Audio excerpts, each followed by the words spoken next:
listening to Second Chance Ministry Radio.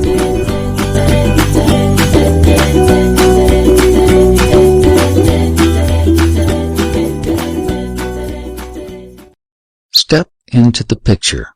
Who God really is. Neville Goddard Lectures. Written by Neville Goddard. Narrated by Clelo Macayu. Step into the picture. Who God really is. We are told, with God, all things are possible. I think anyone who believes in God would say yes to that. But then we are told that God is spirit, and the Spirit of God dwells in us. I think any man who believes that should make every effort to find out who God really is, who dwells in us. He is spirit, and the Spirit of God dwells in us. This God creates all things. By him all things were made, and without him was not anything made that was made. So everything in the world, regardless of what it is, for we are told, I form the light, and I create darkness. I make the wheel, and I create the wool. I am the Lord who do all these things. Well, surely, we should make every effort to find out who He is. I firmly believe, from my own experiences, that this God of whom the Bible speaks is our own wonderful human imagination. That God and the human imagination are one. That all natural effects in the world, though they are created by the Spirit of God, are caused by Spirit. So every natural effect has a spiritual cause, and not a natural. A natural cause only seems. It is a delusion of our fading, I would say memory. Blake from Milton. For here in this world I can't quite remember when I imagined that which is now taking place in my world. I do not recall it. I can't quite remember when I set it in motion. But if this is a law, and a law that no man can break, at some time and somewhere I imagine what I am now encountering, that my present moment is not really receding into the past, it is advancing into the future to confront me. But I forgot it. And now I think it has a natural or physical cause. And it does not have a natural cause. Every natural effect has a spiritual cause. Or the Bible is completely wrong. For we are told, by him all things were made, without exception, and without him was not anything made that was made. And he is spirit, and the Spirit of God dwells in me. Well, if he dwells in me, I have identified him with my imagination. Only on this level I do not remember having imagined it, but along the way I must have, if this is principle. Now let me share with you some of my experiences. We are in this room tonight, and the room, at this moment, is more real to us than anything in the world. It has a cubic reality, because we are in it. Think of your home. You know your home far better than you know this room. But your home, at this moment, is not as real as this room. This room now occupies reality to you, and everything else is shadowy as you think of it. Why is this real? Because you have entered it. You are in it. You occupy it. This I know from experience. Sitting in a chair, suddenly I am seeing what reason tells me I should not see. I am seeing what seems to be the interior of a home. Or lying on my bed, I see the interior, or it seems to be, of a great hotel, an unoccupied suite ready for occupancy, but not occupied. It was just as vivid as any painting of a great artist. An artist would give us the impression of a three-dimensional picture. We know, for reason tells us, that it is on a flat surface. It is simply depicting 3 dimensions. But it is all on a flat surface. Well, while seated in the chair or lying on my bed, my consciousness follows vision, and I entered that room. I actually occupied it. I came back to where I was seated on one occasion, to where I was lying on my bed on another, and then I went back, and again it took on a cubic reality. I came back knowing exactly what I am doing, and knowing this whole thing makes no sense whatsoever to the rational mind, but I cannot deny what I am experiencing. Here I have the evidence. No one to share it with, but I have the evidence. I came back and then went back into the picture. At the moment I entered the picture, it took on cubic reality. And after doing it maybe a dozen times or more, I said to myself, I am going to explore. This time I am going to go right into it and remain there and explore, which I did.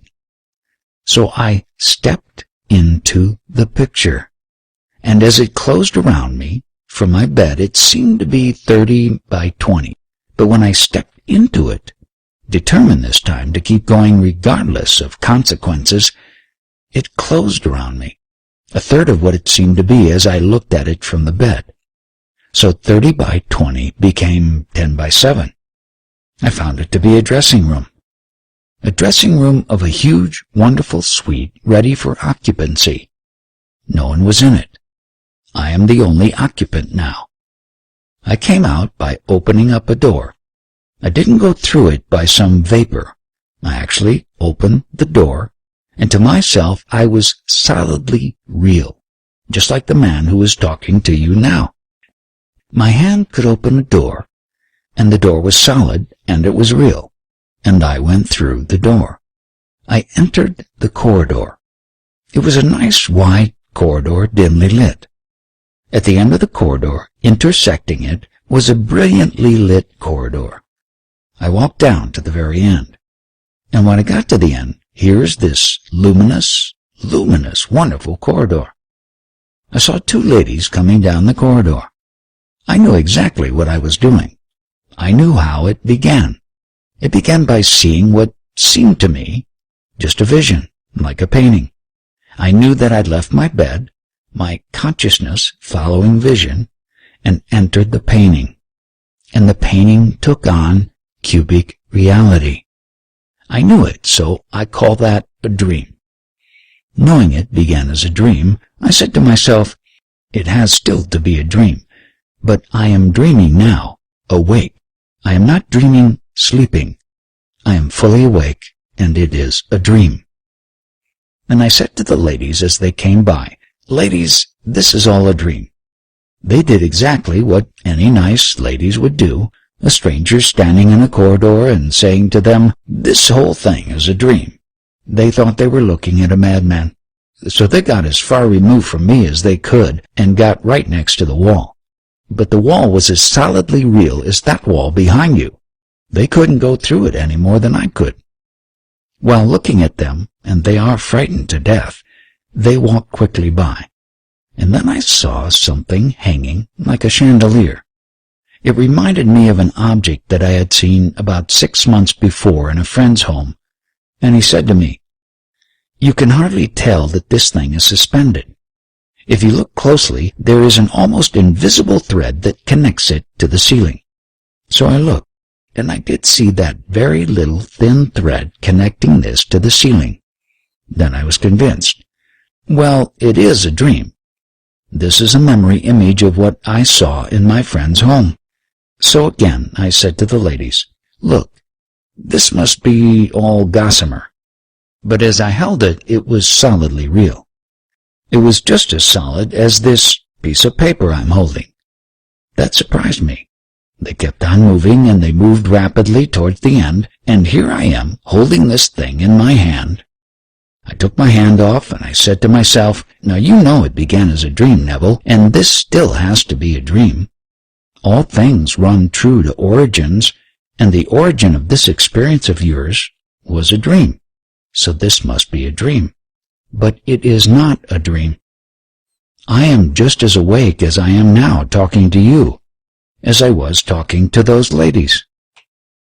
When they got to the end, they looked back at this mad person. In their eyes, I was mad, and they simply disappeared by stepping down a few steps into what undoubtedly was the great reception room, the foyer of a huge big hotel. Then I said to myself, you know, how are you going to get back? How are you going to get back? There is no road leading back to that bed on which you left the body. You have unfinished business. You have a wife and an uneducated daughter who has the ambition to go to college, and she's now only in high school. And you have left inadequate funds to take care of your obligations to your wife and daughter. You've got to get back. How to get back? I couldn't go through that door that led from the suite of the rooms into the corridor and find any exit from there back to where I lived in Beverly Hills. What on earth am I going to do? I knew. Reason told me that if I don't get back within a very short time, they will find that body on the bed, and they will have to examine it, and they will declare it a heart attack or something, but they have got to find a physical cause for it. And here I am looking at something entirely different. It will die, all right, if I don't get back. I must get back. Then I remembered a similar experience that happened years before when feeling brought me back. Feeling awoke me in a dream. I found myself on a beach. It wasn't Barbados. It was more like the Pacific Islands. I've not been there, but I had been born in the tropics. So I knew exactly what they must look like. But it was not the West Indies. It was the East Indies. And here I know I am dreaming. I thought to myself, I wonder if I held a physical object and forced myself to wake, if I would wake. So I tried it. I held on to a pile driven into the beach there, a solid mass of cement. As I held it, I said, I am not going to let go. I'm going to awake right here. So I held it, and as I held it, I said, come on, awake. You know you are dreaming. And I felt myself come to, as a person comes to when they are waking in the morning. I awoke, and there I am, completely awake, waiting in the water, holding on to this object. Then I went towards the beach, and a strange, peculiar animal approached me, and it scared me. I got back through fright, and I awoke in that water through feeling. Now, I am not afraid of what I am doing. My only concern is to get back and take care of my obligations in life, which is my wife and my daughter. Now, how to get back? I am not afraid, I said. I can't frighten myself because I'm not afraid. But I thought feeling would do it. So I closed my eyes, and I imagined that my head was on a pillow, and that I could feel the pillow. And then after a little while, when I opened my eyes, I am still standing in the corridor. I tried it again, and then by the third time, as I tried it, I could feel something under my head. I allowed that to remain. Then suddenly I could feel it. I tried to open my eyes, and I couldn't this time. Instead of standing as I am now, perpendicular, I feel I am lying horizontally. So I felt, well, I must be back now. But I couldn't move my body. The body was cataleptic, and I am frozen like this. Then, in about, maybe 20 seconds or so, I could move this little finger. I couldn't open my eyes. In a little while, I could move from the elbow down. And then, with tremendous effort, I could move the arm, and I pushed it out to feel the warm body of my wife. Then I knew I was back. But I hadn't yet been able to open my eyes. Then, with a tremendous effort, I could open the lid and see the familiar objects in the room that I had left behind me. Then I knew what makes everything real in this world. The Spirit of God dwells in me, and He is my own wonderful human imagination. I walked into a thing that I could only see lying upon my bed. Entering that state, it took on a cubic reality. God made this world real by entering it.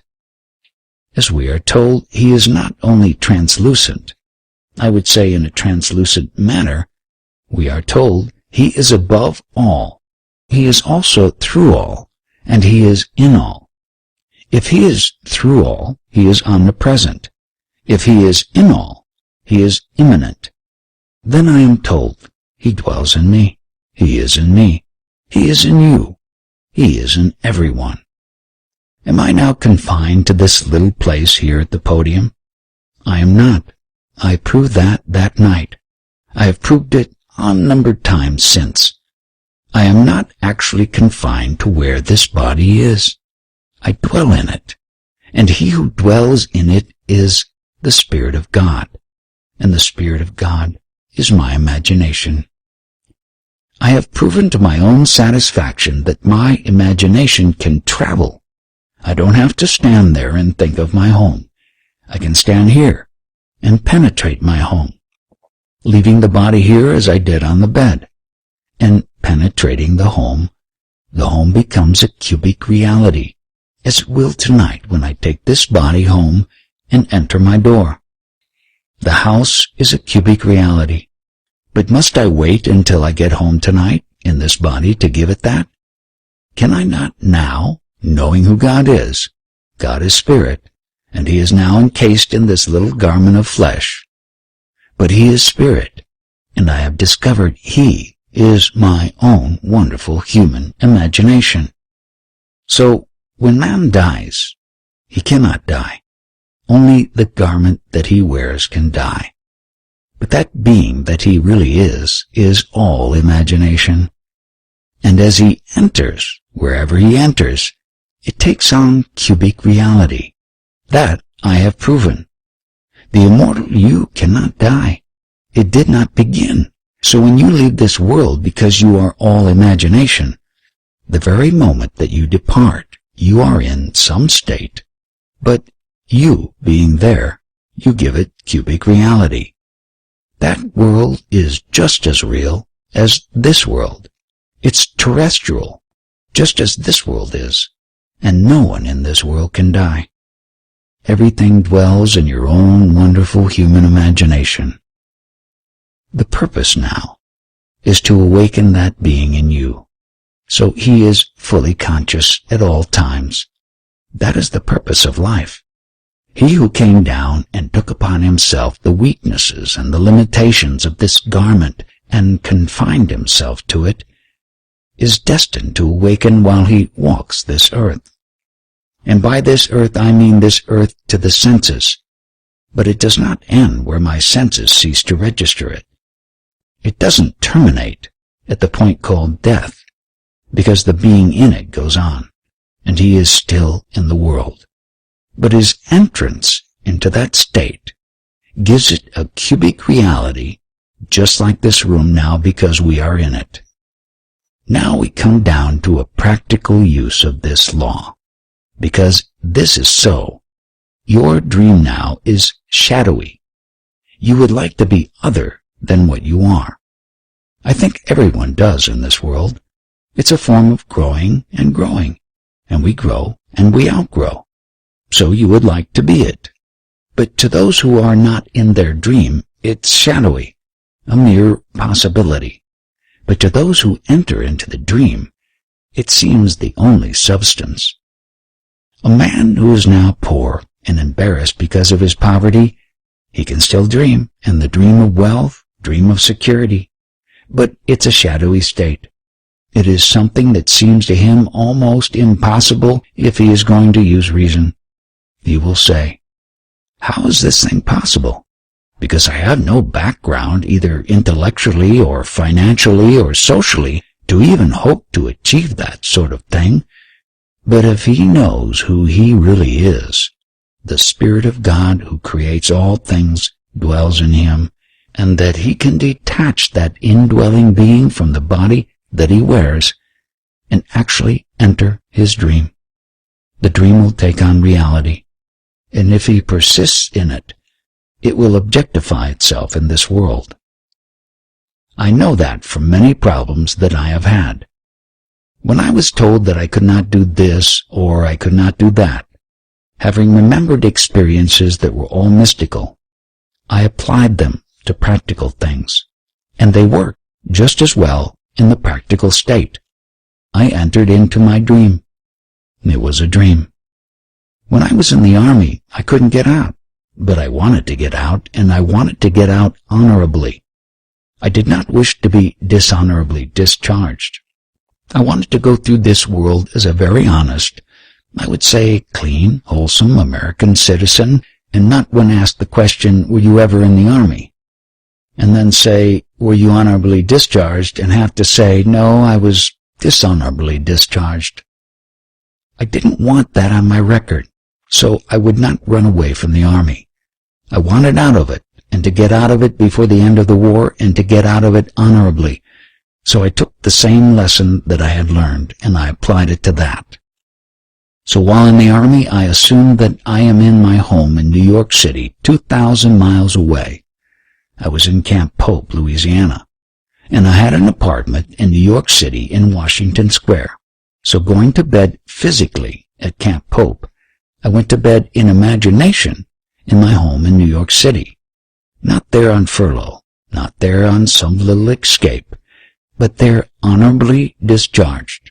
Then I got off my imaginary bed, walked all through my apartment, and saw everything that I would see if I were there. It took on cubic reality. When I woke the next morning, I was still in Camp Pope, Louisiana. But that night a strange thing happened to me. It was 4:15 in the morning, and here a sheet came before my eyes, and on this sheet a hand appeared from here down, holding a pen, and the pen wrote, "That which I have done, I have done. Do nothing." First of all, the voice said that, but the pen scratched out my disapproval, for I applied for a discharge, and my colonel disapproved it. He said disallowed, and signed it Colonel Theodore Bilbo, Jr. That was his name, which is on record. You can look it up, for he was the one who disallowed my application for discharge. And the hand simply scratched it out, and over that it wrote in, approved. This hand holding a pen. Then the voice said to me, "That which I have done, I have done. Do nothing." What did he do? He scratched out the colonel's disapproval, and he wrote in, approved. And then I awoke. 10 days later I was honorably discharged by that same colonel, and he shook my hand. And as I left that base, he said, "I will see you after the war is over." I said, "All right, Colonel, thank you very much." And that very night I was on a train back to my place in New York City. That's how it works. I know from my own personal experience. I am sharing with you what I have experienced, both in the world of Caesar and in the world that is transcendent, something entirely different. So when I speak of being born from above, I am not theorizing. I am telling you exactly what happened to me. When I speak of meeting the Son of God who calls me Father, I am telling you exactly what happened to me. When I tell you I ascended into heaven like a fiery serpent, as told in Scripture, that's exactly what happened to me. When the dove descended upon my hand and then smothered me with love, kissing me all over my face, my neck, my head, I know exactly what happened, because it happened to me. So I am only sharing with you, not theory, not speculation, but only what I know from my own experiences. So tonight, the most impossible thing in the world, and who is not confronted with it? I am. And an almost impossible thing that I have to actually deny the evidence of my senses and apply my principle towards that event. I know it could not have happened. Nothing happens by natural causes. Nothing in this world happens by a natural cause. It's all spiritual. And you may say, and the world will say, it happened because you did so-and-so over a period of time, and that is the cause of your present physical ailment. It isn't so at all. You admire someone intensely, and try to duplicate their every act in this world, and you wish you were just like them, and they depart this world by a similar experience, And never once did the physical things that you are accused of having done that are the cause of what is happening to you. Never for one moment did it ever occur to her, the one she admired, to actually do for one moment what this one, suffering from the identical thing, is now suffering. And the world will say you are suffering from it because of a physical cause. Had you not done for 40 years what you have done, it could not happen. But yet her own loving mother, that she worshipped beyond anyone in this world and tried so much to emulate, never once in her life smoked a cigarette. She would take an occasional little drink, but very sweet, very weak, and died of the very thing that she now is suffering from. There was no one in this world that she worshipped more than her mother. That imaginal act in the beginning of time, and the whole thing came forward, and now she is fulfilling completely her ideal to be just like her mother. And the world will tell me that the thing that is happening to her is caused by a physical state. It isn't so at all. I could duplicate that and multiply it by the unnumbered number. If man only had a memory that could retain the imaginal acts of the past. Every natural effect has a spiritual cause, and not a natural. A natural cause only seems. It is a delusion of the perishing vegetable memory. Blake from Milton. If man could only bear in mind that every simple little imaginal act sends a quiver through omniscience, right through omnipotence, and right through immanence, so the whole thing is like a huge big computer. Your imaginal act instantly is added to the sum total of it all, and instantly the whole thing is changed, and the world is reflecting every imaginal act in this world of man, and keeping it all perfectly recorded, so that there is no such thing as a natural cause. It is all a spiritual cause. All things were made by him, and without him was not anything made that was made. And where does he dwell? He dwells in us, for he is Spirit. And the Spirit of God dwells in us. He dwells in us, and I have, by experiment, discovered what that Spirit is. And I tell you from my own experience, the Spirit of God and the human imagination are one. They are not two. So when you depart this world, your reality, which is the Spirit of God, is your own wonderful human imagination, and that gives cubic reality to everything in this world if you enter it. Now the secret is to enter it. Can I enter the state of my wish fulfilled? Those other states were simply experiments. Can I enter the state of the wish fulfilled? I have done it. On several occasions I have. When it seemed essential, I did it. If someone asked me, I tried my best to do it. And how do I do it? By feeling. As we are told in the 17th chapter of Acts, happy is the man that feels after him and finds him. He is speaking now of God. For in him we live and move and have our being. He has just got through speaking to the Athenians. He said, O men of Athens, I see that you are very religious, but I notice over your temple an inscription to the unknown God. Now, the one you worship as unknown, I will reveal to you, for he is not a God afar off. He is near, that you may feel after him and find him, for in him we live and move and have our being. So the God of whom I speak is never so far off as even to be near. For nearness implies separation. No matter how near he is, that's not the God. He can't be near because I am he. Be still and know that I am God. That is what you are told in the 46th Psalm, the 10th verse. Be still. Why? That you may know I am he. I am God. So the fundamental sin of Scripture is the lack of faith. I am he. As you are told, you will die in your sins. That is, you will die missing the mark, unless you believe I am He. And before that, the world was I am. Before Abraham was, I am. So I am can't be near. That's the core of my being. I can say I am a man, and that's something near. I have a hand, that is near. I am rich, that is near. I am poor, that is near. But before I can say anything, I must first establish the sense of being, and that is I am. So I must first be, before I can be anything in this world.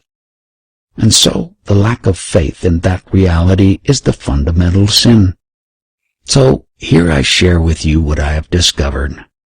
I have discovered that your own wonderful human imagination is the Spirit of God, and that you can enter any state in this world, and on entrance it ceases to be a flat surface depicting reality. It is reality. Why? Because you are the reality who dwells in it. Wherever you are, things are real. If you are not in it, then they are not real. They go to their flat surfaces. And all things exist in the human imagination. We are called upon to select that state in which we will dwell, the state that we will enter and make real in our world. And I do it by simply feeling. What would the feeling be like were it true? How would I feel were it true? And how would I see the world were it true? Then I feel myself into that state and try to give it all the tones of reality, all the sensory vividness that I can. If I can give it sensory vividness and the tones of reality, even though I do not see it, it will work. But sometimes it becomes so vivid and so intense, you do see it. The whole thing opens. Your eye opens, and the whole thing is real. And then you are in an entirely different world, the world of your dreams. For because you entered it, it is real. But whether the eye opens or not, it will still work, may I tell you. This is the law spoken of in Scripture. And because no creator in the world exists but God, He is the only one. He has to create good and evil. If there is good and evil, God does it. If there is darkness and light, God did it. He said, I kill and I make alive. I wound and I heal. And none can deliver out of my hands. We think a devil kills and God makes alive, that the devil wounds and God heals. It's God who kills and God who wounds, and God who makes alive and God who heals. There is only God. Read it in the 32nd chapter of Deuteronomy. I, even I, am He, and there is no God beside me. I kill and I make alive. I wound and I heal, and none can deliver out of my hands. And the God spoken of in that chapter is seated here in everyone who is seated. For that one in you is the Spirit of God, and the Spirit of God is your own wonderful human imagination. So blame no one in this world for anything that befalls you. It's too late to share with you an experience of mine last Sunday morning, but I will on Friday. I asked for it. I woke at 1:30 and thinking of many things concerning my dear wife, I asked for some wonderful experience now, and then fell asleep. And it came in the most glorious manner while I was waking at 6:15. I ran straight to my yellow pad and wrote the whole thing down. It was the most vivid experience and answer, because I wove myself into an experience. It had to take place. What experience it would be, I left it in the depths of my own being to decide that. But give me some wonderful experience this night in answer to something, and then came the most glorious experience, and then I wrote the whole thing down. It's too long to tell tonight. I will tell you on Friday if you are here, or whether you are here or not. I will tell it on Friday. Let us go into the silence. This has been Step into the Picture, Who God Really Is. Thank you for listening on Second Chance Ministry.